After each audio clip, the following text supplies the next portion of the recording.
Ainda esse tema que você gosta muito, a gente percebe isso, Gosto. e eu sou muito curioso, e o pessoal de casa também é bastante curioso, né? Então, eu queria que você falasse para nós quais são, de uma forma muito clara e objetiva, as principais, o que caracteriza um autista. Uhum, Nível um, o que caracteriza um nível 2 e o que caracteriza um nível uhum. 3. A gente fala dos níveis de suporte e prejuízo, tá? Mas, no geral, a gente vai olhar no critério de diagnóstico, tá? Vou pensar num critério de diagnóstico de acordo com o DCM-5. O que a gente DCM-5 é o quê? é a classificação de transtornos mentais, né? Utilizado pelos psicólogos também, né? É aquele que tem um monte de transtorno? Sim, aham, é um Que as pessoas monte. acham que o psicólogo sabe de todos os transtornos. Sim, aham, é aquele mesmo. Então a gente Aham. vê ali então alguns sinais, né? Essa pessoa ela precisa ter alguns comportamentos, né? Ela dificuldade na comunicação. Então vamos pensar na criança. Às vezes ela apresenta essa dificuldade, demora um pouco para falar, contato visual às vezes não faz, ou faz, mas não mantém, né? Às vezes estão pensando nos prejuízos. Então você vê que ele tem alguns prejuízos no comportamento também. Pensando nisso, ele tem esses prejuízos e alteração de alguns comportamentos. Quando a gente sente que a criança não consegue conectar com você, Uhum, sabe, ela. Isso pode ser um indício, né? De não conectar por causa do olhar, por causa do uhum. contexto. Parece que tá rodando ali tudo na cabecinha dela de um jeito único, Sim, por né? isso que a gente fala assim, às vezes o pai fala, nossa, eu chamo ele, ele não me escuta. A maioria das crianças, às vezes, quando chega no consultório, às vezes o pai já fez uma avaliação para saber se tem algum problema auditivo. Eu estou Uhum. chamando ele, ele não me olha.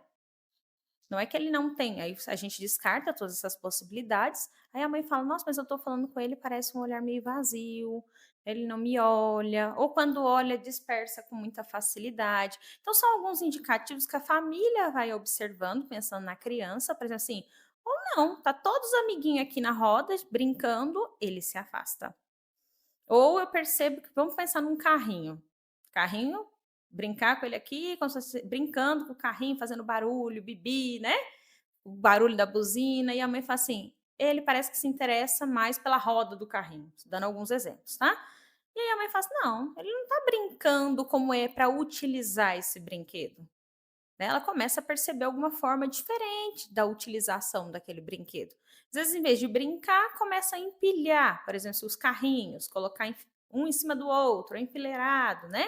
Então a mãe começa, a mãe, a família começa a ver alguns comportamentos que ela liga um sinal de alerta. O que está acontecendo? Ó, meu filho já tem 4 anos, não está falando. A maioria que chega no consultório é por conta da comunicação Isso, verbal. isso, então a comunicação é um, a interação social é Sim, outro, que contato você falou, né? visual, aham. Por isso que a gente quando voltando vamos pegar lá o adulto autista, sempre quando a gente fala do adulto, a gente volta lá na infância, quando Eu eu quero deixar esse adulto assim. Eu tenho dois casos tem? específicos, Então aham, tá. que eu Aham. quero Tá. compartilhar com você e Tá fazer algumas bom. Aham, tá provocações, bom. tá? Aham. É, Ai, ai, ainda ai. falando da questão da criança ainda, o nível 2 também são a mesma coisa, só muda a Sim, às vezes intensidade? vai mudar a intensidade e pode apresentar mais uma dificuldade na comunicação, né, às vezes a gente vê Então o assim, nível um não tem dificuldade de comunicação? pode apresentar também, comunicação às vezes social. O que que é uma comunicação Por exemplo, social? assim, quando ele está num momento de habilidade social, né, ele pode apresentar essa dificuldade na comunicação. Às vezes ele fala super bem, mas de um assunto específico. Por exemplo, vamos um pouco aí a gente leva lá para o hiperfoco, né. Vamos pensar que ele ama falar de dinossauro, tem um vocabulário extremamente rico, pensando já numa criança verbal, né, e ele fala, mas sempre que você vai falar, é uma fala de algo assim, você está perguntando algo para ele, ele muda. Ele muda total o assunto e ele traz o hiperfoco dele, o interesse dele. Por Ai, exemplo, meu vamos supor que Deus. é dinossauro. Não esquece que eu tenho uma criança de 2 anos. É, vamos supor que é dinossauro. Lógico que algumas É, coisas é muito específico também da idade, por isso que a gente fala que a gente leva em consideração também essa avaliação, não é uma única coisa. sim. Você vê que a gente está falando, às vezes, dificuldade na comunicação, ou às vezes uma criança demorou para falar, né? Ou a gente está vendo que ela está com algum atraso motor, motor da comunicação, a gente vê algumas dificuldades, mas não é isolado. Às vezes, quando a gente pega lá na infância, a gente está falando de alguns sinais que a família juntando, ela começa a ver assim, não, manter o contato visual, quando eu chamo, não olha, ou o jeito de brincar, eu estou vendo algo diferente. São alguns indicativos que eles chegam para a gente até o consultório. Mas é o que eu tô falando, a maioria chega, às vezes o pai preocupado porque a criança não está falando.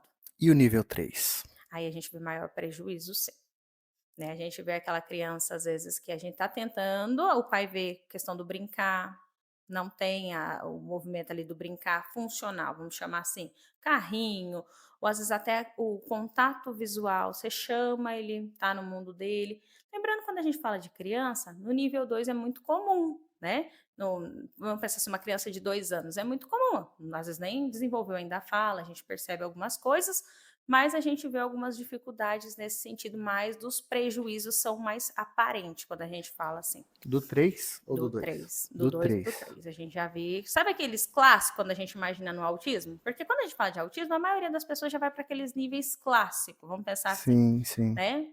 Níveis de maior dificuldade no sentido de apresentar, né? Porque ele não camufla. E ele tem hiperfoco? Todos os 3 têm Todos hiperfoco? apresentam Ou quando ele é o hiperfocos. 3, ele tem mais foco do que o 2, que tem mais do Uhum. que o 1? Pode aparecer mais intenso. E aí, às vezes, altera. Por exemplo, nível 1 ele pode alterar ali, ele consegue fazer as coisas dele, principalmente já com as intervenções ou quando vai crescendo, né? O nível 2 e 3 a gente pode ver, às vezes, apresentando mais, não só o hiperfoco, mas todos os sinais a gente vê que precisa de muito mais suporte. O próprio nome já fala, ele vai precisar de mais suporte em algumas áreas do que a gente vê de prejuízos. Muito interessante. E para os pais, ainda falando da parte das crianças, eh, existe, eh, existe uma analogia, se eu não me engano, que eles falam a respeito de você marcar uma viagem para Roma e ir para Holanda. Sim, é Já viu lindo essa esse poema. analogia? É um poema, É um né? poema, né? Nossa, Que é é uma lindo. analogia também, né? Onde o pai chega com algo tudo planejado, como se Sim, tudo fosse, né, projetado ali para o sim. filho, até de muitas coisas que ele não queria, que ele não Uhum. conquistou na própria vida. E aí ele descobre ter um filho autista e ele tem que viver com uma outra realidade. Você podia falar Sim, um pouco mais sobre isso? sim. É muito difícil para a família quando descobre o diagnóstico. Vem o luto. Mas será que é mesmo?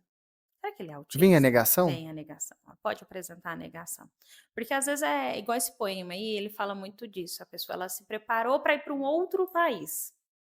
E de repente, quando desceu do avião, a gente está na Holanda, não é mais a Itália, é a Holanda.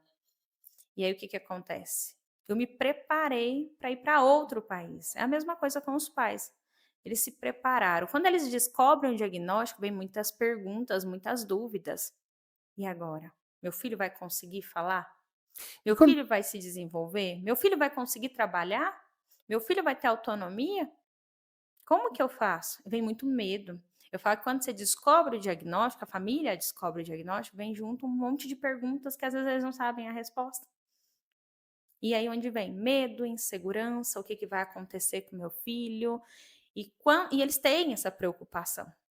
E aí onde talvez nem se preparou, né? Porque se a gente for pensar, ninguém está ninguém está preparado, preparado. né? E nem só preparado, a gente fala muito disso. Você não. Eu falo muito isso. Se a gente for falar sobre o autismo, não é romantizando, mas no geral, ninguém vai pedir um filho autista. Querer um transtorno. No geral, não estou falando só do autismo, qualquer transtorno. Ansiedade, depressão, autismo, TDAH. E aí, quando chega, os pais assustam. Os familiares assustam. E aí, como que eu faço? E aí, às vezes, a visão dessa família vai muito para o diagnóstico do nível 3, que é o clássico, né? A gente pensa ali no. Aham, Que ele eles acha que vai pensam. ser assim muito hard, muito difícil, né? Sim, a gente já pensa no mais difícil ali, né? Ou às vezes algo que já tem aquela informação, ou às vezes chegou naquela família, aquela família nunca ouviu falar do autismo, onde assusta, é algo desconhecido. E aí, voltando para o que você falou desse poema, né? É isso. A Holanda, né? Às vezes não é o país que você gostaria de ir, mas e se eu parar e olhar o que, que tem de belo na Holanda? É desconhecido, mas ele tem as belezas deles. Eu preciso parar, observar e aprender. Talvez eu me preparei para um outro idioma, mas e se eu estudar esse idioma aqui? Eu parar e observar o que ele tem de belo para me mostrar. Eu falo muito isso. Eu falo que com meus pacientes adultos e crianças, ou desde quando eu trabalho com autismo, que é desde 2014, eu aprendo todos os dias com eles. Então eles me ensinam todos os dias, né? Eu aprendo, às vezes, a ver o mundo diferente. Então, para nós que não somos, falta muito esse olhar de parar e olhar o mundo de acordo com a visão deles também. A gente fala muito da gente também trazer algumas coisas para eles, que é importante, a gente vai buscar as intervenções, isso é muito importante, mas eu também aprender sobre o mundo deles. E é um mundo lógico? O mundo deles ou é um mundo totalmente desestruturado? Depende, porque às vezes Caótico? pode parecer ser caótico, sim, até para eles. Por exemplo, assim, eu quero tanto me enquadrar que aí eu me perco de mim mesmo. E aí começa a virar uma crise interna, porque eu estou me perdendo de mim mesmo. Quando a gente fala no nível de suporte 1, né?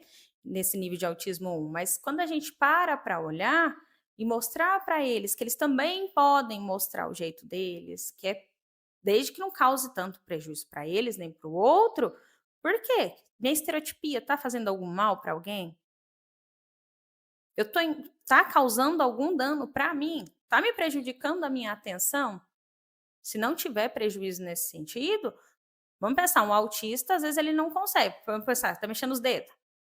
Se ele tiver um diagnóstico, ele já começa, às vezes, a esconder. Nível de suporte 1, tá? Ele começa a esconder. Agora vamos pensar uma pessoa que tem ansiedade. Uma ansiedade apresenta essa ansiedade motora. Mas ela mexe, rói a unha, isso é muito comum a gente ver. Já um autista, opa, eu não posso. Isso é estranho. Será que vão ver? Será que alguma característica me Engraçado, e o aparecendo? comportamento é o mesmo, né? O comportamento é o mesmo. Só que eles têm essa pressão de, às vezes, esconder, camuflar. E, às vezes, não está fazendo mal para ele, nem para o outro. Não vai causar nenhum prejuízo. Por isso que a gente fala que essas intervenções, a gente vai baseado no que está afetando ou causando prejuízo para ele. Porque, vamos supor assim, uma estereotipia. Uma criança que fica, fica mais empolgada e ela faz flaps, mexe as mãos. Aí tem que segurar? Tá causando algum prejuízo para ela? Tá atrapalhando ela aprender?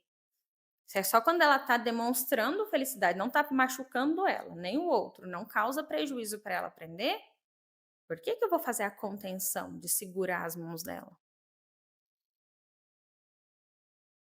Se não causa prejuízo. É, não tem nada, né? E a Só que gente aí, às vezes, muitas as vezes pessoas falta. começam, isso é estranho. Não faz mais isso?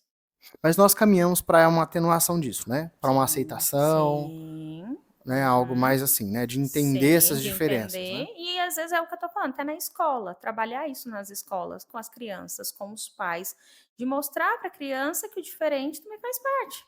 Todos nós temos algo de diferente, tem, e de aceitar. Hoje em dia a gente fala da conscientização, mas é mais do aceitar o diferente, porque assim, a gente vê muitas coisas acontecendo quando a gente fala do autismo, né? De conscientização, né? Só que quando a gente vê algo um pouco diferente, eu vou falar isso de experiência própria, tá?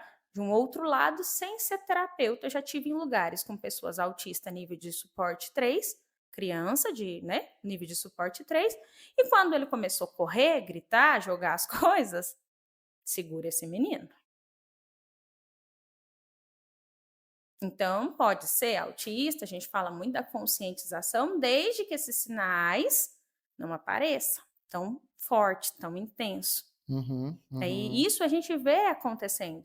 Então, a gente às vezes vê estabelecimentos que não estão preparados para receber uma criança de suporte 3, de nível 3, é uma autista. música muito alta. Uma música muito alta, né? E às vezes aquela criança a gente viu que ela desregulou com aquilo ali, e às vezes a família está tentando, né, controlar, só que às vezes os olhares, porque o autismo ele não tem cara. Uhum, E às vezes a pessoa não está nem olhando por maldade. uhum. Tá olhando assim, ai, menino mal criado. Fala igual os goianos que falam, né? Menino custoso. Você é de Goiânia? Sou paulista. Ah, tá. Aí às vezes fala assim, nossa, menino custoso, né? E não. O trem custoso? E aí a gente vê assim, não é, porque não tem cara. Ninguém tem cara Uhum, de uhum, autista. uhum. Então, por isso que a gente vê, às vezes, os olhares. Então, a gente não sabe o que está acontecendo com aquela criança. Pode ser birra? Pode ser uma crise.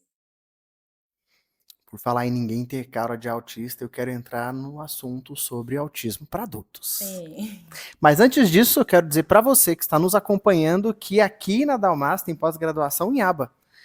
Agora eu vou acertar.